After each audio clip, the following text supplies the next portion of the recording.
It's fantastic to see you. How are Hi, you? Helen, how are you? Nice to see you too. Thank you Thank very much you. for this.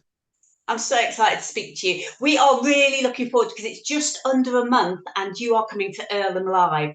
I can't wait. I've never played a festival in Manchester ever. I've not played in Manchester for about 10 years. Haven't played anywhere um, really in England for ages, apart from the Let's Rock festivals, and I did Northern Kin last year, which is great fun. But I haven't been doing a lot of full band Then Jerico gigs for a long time. But to come back and play in Manchester is great because, of course, it's FA Cup final day, so it's a historic Manchester day. So the promoters very kindly put me on at 7:30, so I get to watch the match first. That's fantastic. I did see that there was a little debate going on social media about whether they should have a big screen up or not and Yeah. whether they should be playing the match. I don't know what the actual final outcome of that was. Final Alchemist, apparently it's a no. I think I'm allowed to say this. I believe that Greater Manchester Council have decided that it's not a good idea. I think because obviously someone's going to lose, and it wouldn't be good. One side would wind the other side up. And of course, Earlham, I believe Earlham is closer to Salford than it is to Man City itself. But thing is also, I mean, we don't want a bunch of disappointed down people. I mean, if they're going to be there, they want to forget about the football ideally, or at least have a chance to get Absolutely. over it. And it's such a fun festival. I've been there several times now doing the interviews backstage, and it's fun, it's friendly, it's smaller than Let's Rock and Rewind, but it's just as good. You have fantastic lineup. I mean, it's a great lineup this year, isn't it? Really is. I can't wait to see Martin Kemp. I haven't seen Martin for a long time. The last time I saw Martin, he was talking about he just recovering from his brain operation. He still had the metal plate. I think he still does have the metal plate in his head, but he was saying, "Go and feel that," and it was really weird. He didn't have any hair there. I think maybe they forgot to put his brain back. I don't know, but no, he's lovely. But I'm really glad he's out and about and he's DJing and doing stuff. So that'll be great because he's lovely, Martin. He is exactly the way he appears to be. Just a really nice, down to earth, normal guy with too much charisma, who's far too handsome for anybody's good. But he's a really lovely guy. And he loves his good, lovely guy. Loves his music, so that'll be great.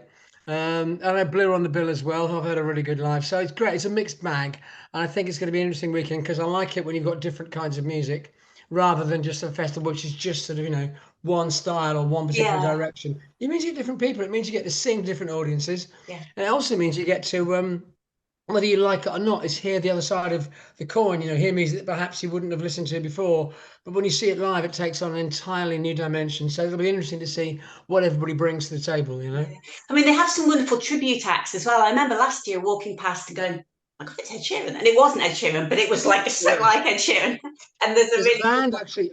I played a fantastic festival called Forever Young in Ireland last year, and they had the Great Pretenders stage, and there were two bands. One was called the Joshua Tree, who are the best U2 tribute act you've ever seen. I mean, close your eyes, it's U2, and a band who are called Queen, QWEWN. I can't spell. Who I swear to God are better than Queen. I mean, they're that good. So I got up. And U2, the lads from U2, the singer got down, grabbed me, started singing the song with me, which is great. And then the singer from Queen, Brian, asked me if I'd get up and do Under Pressure with him. So I did Under Pressure. class. And it's great. I love great tribute acts. I think it's brilliant because I'm a fan Yeah, myself. yeah. But I love the idea when you have both because it gives not just a healthy sense of competition, but most of the tribute acts are actually better musicians than the musicians that are headlining, in my Don't experience. say that. Don't say They that. are. Go and see the tribute act. I think Now, maybe I'll what do when Jericho and do my own tribute act. have you got a tribute act? Have you? It's the one No, that I'm was. really disappointed. I thought we should have one called Why Jericho. Oh God, no, not Jericho or something. But no, it's I don't think we have, which is I think it's a bit disappointing, really. Maybe we're not worth being tributed. I Now don't know. it's so sweet to speak to you because from what I know about your past, you're a bit kind of a bit of a Nuts. bad boy. Is Yeah. that right? Yeah. So, but I didn't kind of really follow you much then, even though I was like really into the 80s stuff. I guess I've seen more of you recently and thought, actually, he's really chilled and he's really seems really positive about other 80s artists, and you seem like really happy and calm, and life Thank seems you. very different. How different is life now for you? Very different. I mean, I gave up drinking about 13 years ago, and I think that's the key to it. I mean, I was very moody in the past, and I was a bad boy. I got into all kinds of trouble. I was always getting arrested and getting into fights and stuff, but a lot of it was I alcohol don't know why fueled. I'm laughing, but Yeah, I can say, yeah. But I remember doing an interview with Dermot O'Leary, a few years ago, and he said, "My God, you got the longest charge sheet of any musician I've ever interviewed. Do you want me to read it to you?" It's Tell us actually some of the things that you've been arrested for then, because I know that you got arrested over something about a train ticket or ticket of some sort. Yeah. Oh, well, that was a really weird setup. I was on a train coming back from Birmingham, and I was accused of not having a ticket. And my lawyer had my ticket, and my lawyer was in the toilet with his stomach upset. So banging on the door, and he's like, "Well, I can't really come out. You haven't got a ticket." And it's like, "Well, how did I get even past the barriers?" But it was ridiculous. And the guys didn't like me. "You haven't got a ticket. I'm gonna do whatever." So I called the police. Police turned up. I got a bit mouthy, ended up having a row with the police. And then I went to buy myself just earlier, about 5 minutes earlier, I'd gone and buy myself a cup of tea, and it was they'd run out of till roll, so they couldn't give me a receipt. So I said, "Oh, don't worry about it. It's only a couple of quid. I don't need it for expenses." And they'd run out of tea, so the girl said, "Just there's a box of tea down there. Just grab yourself a box, one of the tea bags." No, but I couldn't open it. So I ended up putting the box in my bag, thinking I'll go and get my lawyer to open this for me. Whatever, doesn't matter. Then I get at this point, the police then find me. I then get accused of stealing tea bags, tea bag theft, right? And it's like, Are you come on. serious? So I said, "Well, just go and count the money in the till. The money is in the till. They just settled up. So obviously I haven't stolen. If I'd stolen it, I wouldn't have given them the money. I just haven't got a receipt. I don't have to provide a receipt legally." So I was getting like that. But I had quite a lot to drink at the time, and me, I don't like being told what to do. And so this copper, he was from the Royal Protection Squad. He said, "One more word out of you, you're going down." So I was like, so we train went around the corner, and I'm disabled. I carry out a walking stick. So I put my stick up to steady myself, and he thought I was threatening him. So I know I had 4 Royal Protection Squad officers on me, so we had a bit of a dust up. I ended up kind of losing, but I took a couple of them out on the way down. And I got done for assaulting the police officer, stealing tea bags, not having a train ticket, which of course I subsequently proved were both erroneous. But by this point, I was done for assaulting police officers. Oh So my then gosh. the transport police, we stopped, got to London, transport police, who can be quite heavy-handed. So I had 7 policemen all handcuffed me to a wheelchair because they took my stick away. So I'm being wheeled through Euston singing "Police and Thieves in the Street," all this stuff. And we got to court, and the police actually apologised to me and said, "Look, we got this is total nonsense. We're really sorry about this." And the only reason that I actually assaulted them was that they were holding me down in what's called positional asphyxia, which is when they're holding you with your hands behind your back, and so you can't breathe, and your face is flat on the floor. So you couldn't breathe. Also, they were kneeling on my legs, and because I'm disabled, that hurt. But most importantly, Helen, they were crushing my sunglasses. And if you fuck with my sunglasses, I'm going to get very, very, very, very upset indeed. So we ended up going to court, and the coppers apologised, and I apologised. Then we said, "We'll drop the case." And the prosecution couldn't provide the witness. The man who said I didn't have a ticket, his detective, didn't turn up. So it got adjourned. I went back about a month later. Same thing, no witness. So I thought it's clearly going to get thrown out of court. No, CPS went ahead and prosecuted me anyway, and I got a 2-year sentence and a fine, even though there was no evidence against me. And I said, "You're not even listening to the police. They want to withdraw the charges, and I'm withdrawing the charge." "No, you've got to go ahead anyway." So they brought up a charge that I had when I was 17, which is criminal damage for spraying the name of my band on a wall, which they're not supposed to do. So therein lies the corruption of the British system. But I think they were just determined to get me because they didn't like me. But I have never interviewed somebody with criminal record before and I convictions bet you like have, but this. they don't admit it. Well, there is that, isn't there? There is that Johnny possibility. Hadley, haven't you? He's 10 feet wide, that man.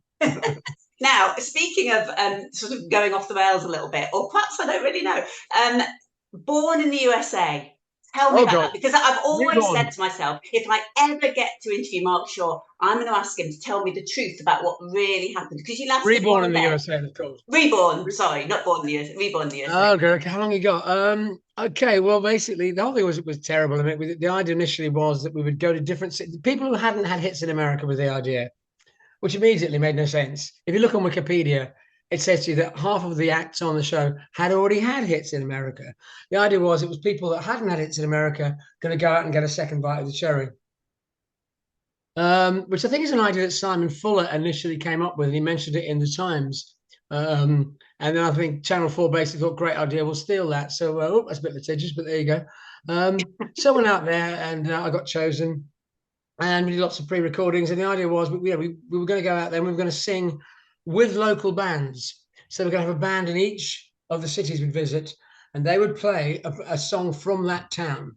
So, for instance, we go to New Orleans, I chose House of the Rising Sun. So you'd have a band from New Orleans playing to a local crowd, and you then see if the local crowd would accept you. I thought, great idea. Nope, they changed that. They decided we're going to do it to playback. And I said, no, you can't go to America and do playback. They won't accept, especially not New Orleans. And why would you? During the New Orleans Jazz Fest, there are you can't you're knee deep in musicians. I mean, you can't move musicians, but any night, any day in New Orleans, you'll find musicians, great musicians on the street. You don't need to do backing track. So it went also appallingly wrong. Apparently, they had to get a stag night in and give them free booze so they could actually get an audience because nobody wanted to turn up and see it. I got there; it was pouring with rain, and we had to walk through New Orleans and choose our costumes for the Mardi Gras that evening. I kept looking, and I couldn't find anything I wanted. And cut a long story short, I had a very, very small budget, and they took my passport away from me. And I said, you can't do that. So that's where it started. I said, you can't take my passport. It's illegal. I've got to have a passport. Blah, blah, blah, blah, blah. It was pouring with rain. I'd walked for about 4 or 5 miles in the rain, and my feet started to swell up because I had mobility issues. And I can walk and I can run, but I shattered both of my heels about 20 years ago. And Oh, I this was heard about that, jumping off a big speaker or something. yeah, that's right. Another story. Yeah, I was trying to stop a fight at a gig, and I ended up jumping 20 feet and shattering my heels. But I mean, this was 2 years after that. I was still on a crutch, and my feet just swelled up like footballs. I was soaked through. And I said, well, I need to go inside. No, you can't go inside. I said, I've got to go back to the hotel. I'm going to get pneumonia here. My feet are swollen up. I need my painkillers. No, you can't do that. No, you can't do that. And I said, no, I can. For health and safety, I'm doing this. No. So I started drinking. And by the time we got to this appointed place to have dinner, and Tony he was like, no, mate, we'll take this all really seriously. We're going to ring up the management. We're going to complain about this. Everybody was on my side until the camera started rolling. And suddenly no one gave a damn about me. Gloves came off. Michelle Gale started getting a bit lippy and stuff like that. There was various things started happening. We'd already had a little bit of an incident when we arrived at the airport because there was a woman on her own. It was on the same plane as us. And we arrived in 2 different aeroplanes. And this girl was on her own. It was 2 in the in the pouring rain the night before this incident happened. So we landed in New Orleans. You don't leave a woman on her own anywhere at 2 in, I don't think, for obvious reasons. But not when there's like 10 of you. And there's no reason not to. And there's women and men in your party. What woman would let another woman be left on her own? But all this woman wanted was a lift to her hotel. She couldn't get a taxi. And New Orleans is a very, very dangerous place. Anybody will tell you don't leave a woman on her own, especially not a white woman on her own that time of the morning in that part of New Orleans. You may as well just give her a gun and let her shoot herself because that would be the more humane thing to do. But nobody seemed to want to give this woman a lift to the hotel, which I thought was appalling. So I was pretty wound up anyway. And then when I started getting more lip from various members of the party, I just thought, right, so this. So I went downstairs to the bar we were in, and I just drank. And I just had about 15 kinds of Jack Daniels, 15 different brands. So I thought I'd sample all of them. Great idea. Well, the Jack Daniels you get in New Orleans is a little different to the Jack Daniels you get over here. It's a lot stronger, and they pour the shots a lot bigger. And I hadn't eaten, so I necked about 15 of these things, at which point I just decided I could hardly stand. And I went up and said how I thought. And I just thought, I'm not doing this. And I started getting wound up, and people started. And then I went back there, and Michelle Gale was sitting where I'd been sitting. And I knew it was my seat because she doesn't eat meat, and I do. And so she was sitting by my So I then put my cigarette out in my own food. And there was, oh, you put faggot in Michelle Gale's food. Oh, no, it's my food. She said, but nobody wanted to listen. So I just thought, oh, the hell with this. And I thought, I don't want to sing the backing track. It was 3 days before the Iraq War. And we were traveling through America with this great big bus with Freeborn from the USA on the side of it, with 15 coaches of journalists behind us and live TV feeds. And it was supposed to be going to be live on TV 24 hours. It was going to be a magazine. There was going to be a book. There was going to be a secondary show. There was going to be an album. There was going to be a tour. It was nonsense. In the end, there was no tour. There was a CD which went to about number 25 in the charts. That was rubbish, which I didn't contribute to. There was no magazine. There was no live TV feed. There was nothing because everybody went, oh, there's a war on. And no one gave a damn. So I ended up walking out. After that, also, they tried to film me in my hotel room. And I could tell they were filming me in my hotel room because I walked into my room and there was a pair of headphones there. So I sort of got one of the cleaners and said, look, see, there's a pair of headphones. These don't belong to me.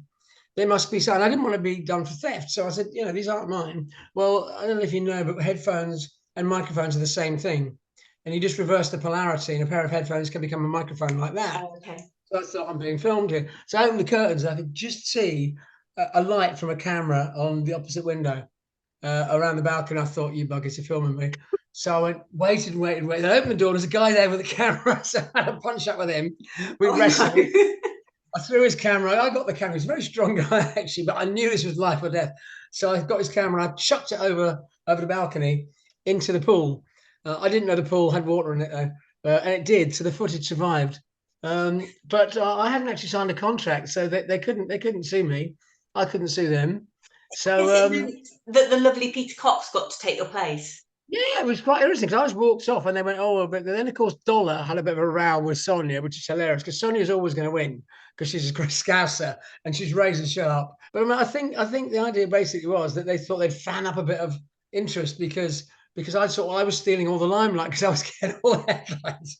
Because after I'd stormed off, they said, oh, we need a replacement. They had a row. So if one of those two had walked off, they wouldn't have had a show. But yeah, so Pete Cox got to come and do it, and then see Pete sadly had a cardiac issue, so he couldn't continue. So that just like it wasn't really much of a show. Really, one of us walked out, someone else couldn't compete. The whole thing was a shambles. But I'm really glad that it ended the way it ended because I just thought, well, I hadn't been paid, didn't have a passport, was soaking wet. People were starting to give me grief, and I just thought I'm not into this. It really wasn't the show I signed up to, so I walked. Because if you're going to walk out on something, walk out on the most expensive light entertainment program ever made, which is what I did. So the story about you having a hooker and all this isn't true then? No, that was the girl who was on the plane. That was a girl who was on the same airplane as us. And they actually, the Channel 4 contracted her and they said, oh, do you want to be in this TV show? She was on her own. I said, do you want me to help carry your bags? Because nobody else would. She said, sure, thank you very much.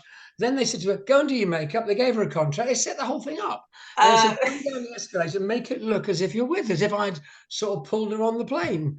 Well, I hadn't at all. I was just being a gentleman. But I thought, well, you roll with it because it's reality TV and you think, oh, yeah. But I was actually being a gentleman and I was wearing a PETA t-shirt, People for the Ethical Treatment of Animals. And I knew the longer I got that logo on TV, the more impact it would have. I ended up getting a lovely letter from PETA saying, thank you so much. You got us more TV time than we've ever had before. But the whole thing was the set was, oh, she's a hooker. No, she wasn't a hooker. She was just a woman to be on the plane on her own, who nobody else seemed to want to help and wanted to leave on her own at 2:00 in the morning. So we were invited on the tour bus. We all got really well now. Everybody from the show, we've all met up and had a drink and had a laugh about it because it was hilarious. I mean, Lee John thought the whole thing was hilarious. Oh, it was 20 years ago, wasn't it? So lovely. It was.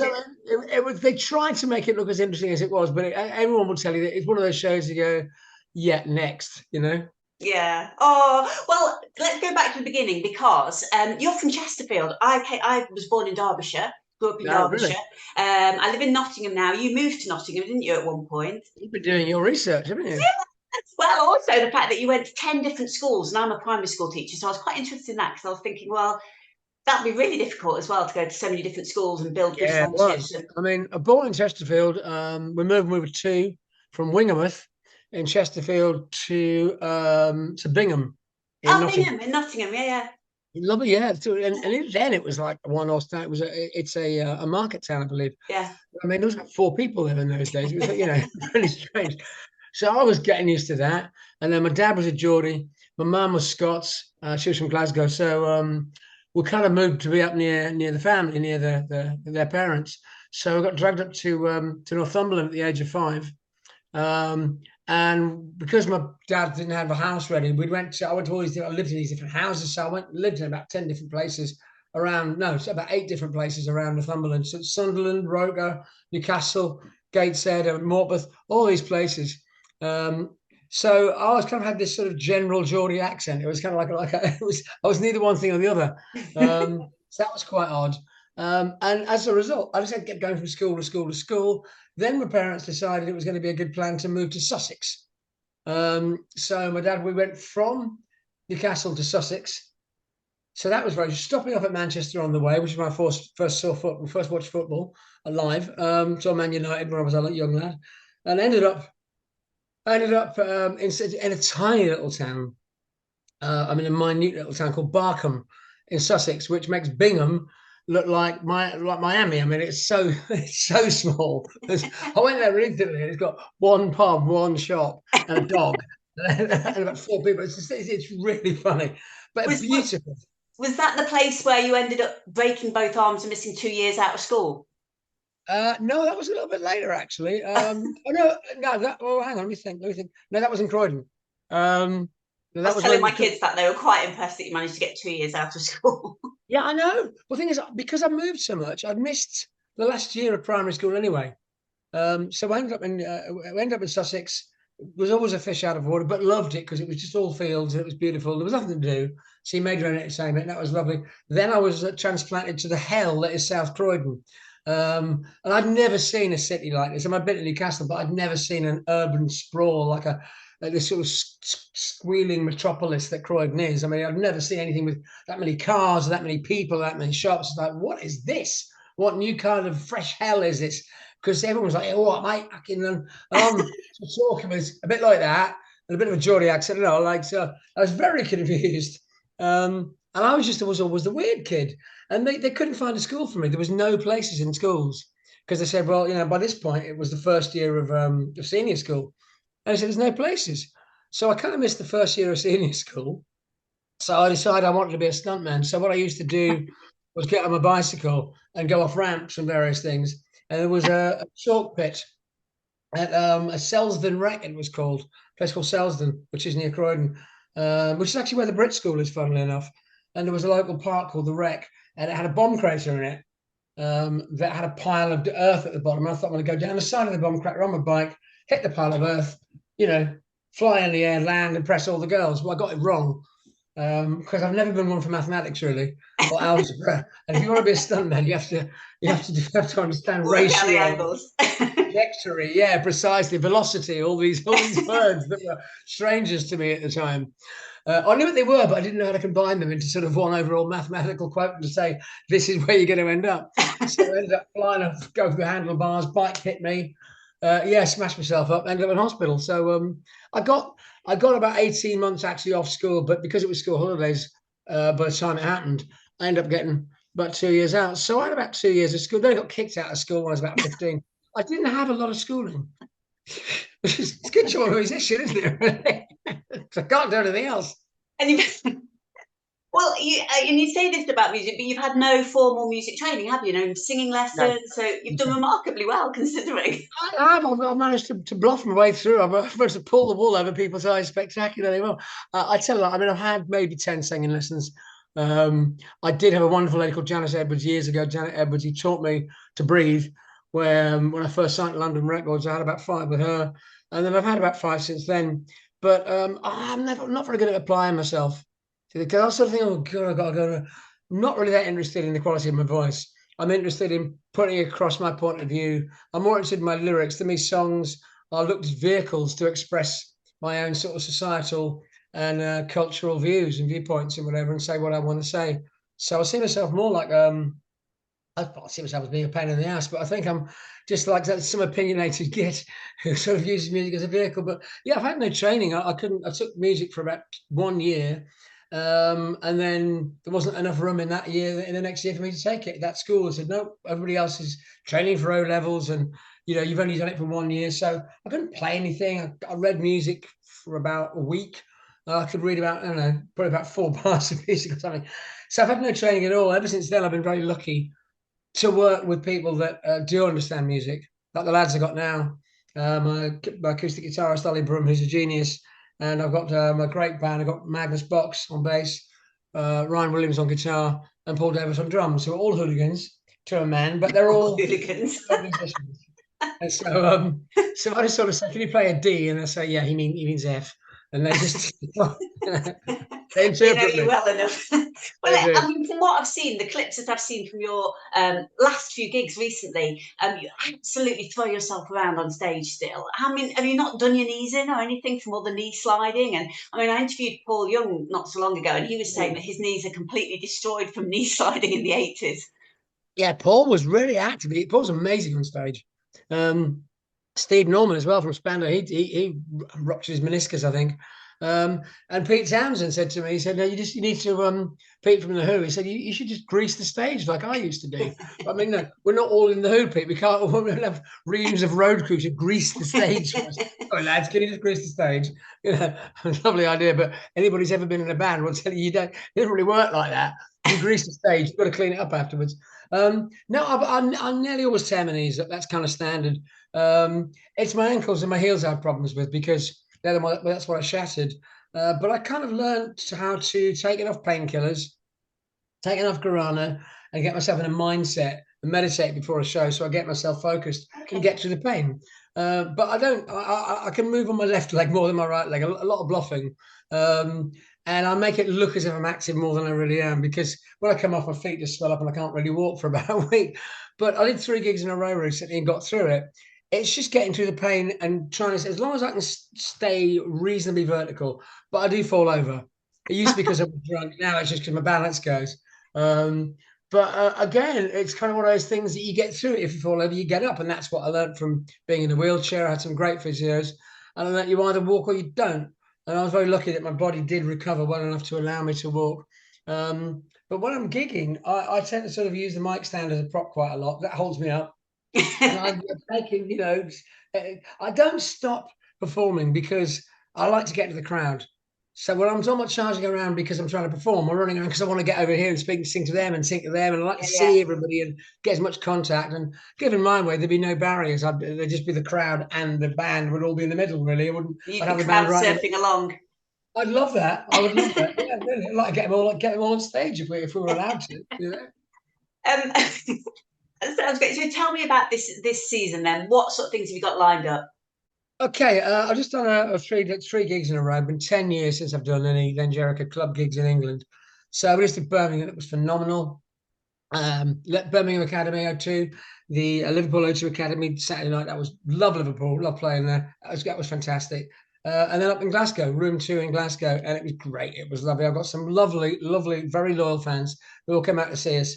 And Jericho shows are a bit like parties, really. Everybody joins in and sings along. And even though the songs are about serious subjects, the gigs, I don't take myself seriously. So it's kind of like a celebration and an exorcism. So everybody just, screams. They're like little mini stadium gigs. So they're great fun. So that was wonderful. We had such a laugh. You kind of forget how much fun it can be being on the road. Because if you do it too much, the fun goes out of it. But when you haven't done it for a while, it's hilarious, especially the state of our lot. Because I don't drink, so I was just watching them every morning climb into the van with hangovers. I was felt very smug. But that was great. I've been doing a lot of acoustic shows. So the last few years, I've been doing a combination of acoustic gigs and festivals. So myself and Ollie Brum, we go out and we do acoustic shows, and it's just the two of us. He's got a little loop station, an acoustic guitar, a couple of effects, and it's just me with a tambourine and a microphone. And there's no groove, there's no beat. We don't sort of start off with it. There's a percussionist. We just literally make it up on the spot and take the songs and deconstruct them and put them back together. We're doing one next Friday, actually, this Friday on the 12th of May. We're playing at the Acapella Studios in Cardiff. So I can't wait for that. It's a converted chapel and it's beautiful. And I just can't wait to get my first ever acoustic Welsh show. So go on Facebook, or go on Mark Shaw Then Jerico Facebook, or thenjerico.com. There's still tickets. Come along, Acapella Studio Cardiff, Friday night at 8 o'clock. It's going to be a gas. Sounds fantastic. I'm also playing a full band Then Jerico show at the O2 Academy in Islington on the 7th of October. Tickets still available. That's a full band. That sounds amazing. Yeah, Then Jericho. Yeah, I love playing with my full band. We're good. We have fun. We're loud. I can imagine. Yeah. Wild. Oh, it is a bit. I would ask you 5 sort of quick fire questions, whatever comes into your head about things that happen when you're on stage. I've got them just here. Let me move them across so I can see. The last thing you do before you walk on stage? Check my hair. I look in the mirror and I go, "Come on, you can do this. You're a star. You can rock this." And I scream at myself and convince myself that I can actually go through with it. I have a bit of sort of self. What's the word? I don't know what the word is. Self. I don't know what the word is. Is it affirmation? Affirmation. Affirmation. Thank you. Self affirmation. Yeah, or just talking myself into it. Yeah, fantastic. I get myself charged up. First thing you do when you come off the stage? Check my hair. How long does it take you to wind down after a gig? A long time. I'm still bouncing around at like 4 o'clock in the morning. I mean, my feet are normally pretty swollen, so I have to sit down. But I spend time meeting people after shows always, whenever I can. Normally about 4 or 5 hours. I mean, I never get to sleep till 4 or 5 in the morning anyway. But a good 4 or 5 hours after a show, I'm still alive. Because I think anyone will tell it's like it's slow motion almost.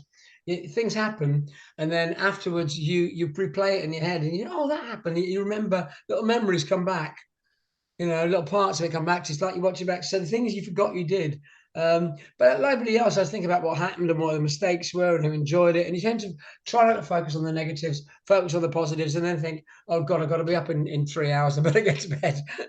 I have noticed actually that when you reply to my emails, it's usually like 3 in the morning or something. And I'm thinking, is he awake? I'm a night bird. Yeah, I get up very early in the morning and go to bed very late. I don't sleep much. Do you have a lucky item of clothing or like a piece of jewelry or something that you always wear on stage? I've got a scarf that I'm very fond of, a black scarf that I wear a lot. In fact, it's been with me for several years, and that tends to keep me in place. But normally just a pair of sunglasses, because when you walk on, you can't always see anything because there's lights. And so your eyes don't get blinded, and that's kind of like my totem. I put my shades on, I become, Mark Shaw, the singer kind of thing, or the songwriter. It gives me, it stops me being, it turns me from being like, Mark, the bloke sitting here now, and the guy who walks on full of confidence. Really. But I've learned over the years that if you have one particular item, things just get nicked or they get walkabout, and you lose your mind if you can't find them. Yeah. So I gave up with totems a long time ago, and my only luck now is just hoping that my fans like me enough to listen long enough and applaud me, and seeing, oh, poor old sod, he's still trying. Finally, then, one thing that you always request in your dressing room? These days it's alcohol-free beer, but just water. Really, I like water. I mean, a kettle if it's available because it's good to steam the throat. But really, just water. That's all I need. As long as I've got some water, I can hydrate. Then I can get through it. I can do the gig. But I'm a very easy guy to please these days. There's no more, fancy riders anymore. It's, I've given up even asking for towels these days because normally they don't appear. So as long as I've got some water, I can lubricate my throat. I'm happy. But I'm very, very simple these days. For me, it's just about getting out there and doing it. Everything else is just affectation. Oh, Mark, it has been hilarious talking to you. I've really enjoyed it. Yeah, me too. Thank you very much indeed. You're lovely. Oh, thank you. And I can't wait to see you at Earlham Live. We'll be backstage. Come and find us. Come and have a little chat. We'll do a little interview. And I look forward to seeing you perform at Earlham Live as well. Thank you. Ellen, you've been lovely. Everybody, don't forget, Friday night, Acapella Studios, Cardiff, Then Jerico Acoustic. Come and get your socks blown off.